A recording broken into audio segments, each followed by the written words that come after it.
يا شيخ نبغى قروشنا، نبغى كاش الكاش كاش. قهقه في قلب الله يفقه. ها ايش بكم يا جماعتي؟ ايش بكم يا رفاقتي؟ الامور الاقتصاديه ممتازه، والله ان في نعيم لا يعلم الا الله. الارباح وصلنا ل 30%، يعني الاقتصاد انفقع.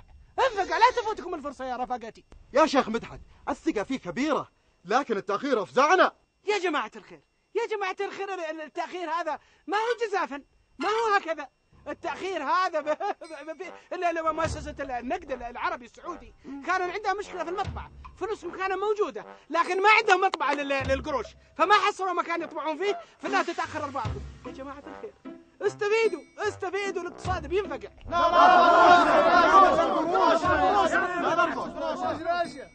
على نخرتي ذا الحين وزع عليكم الفلوس على الوراء در. سترك يا رب. يلا امشوا.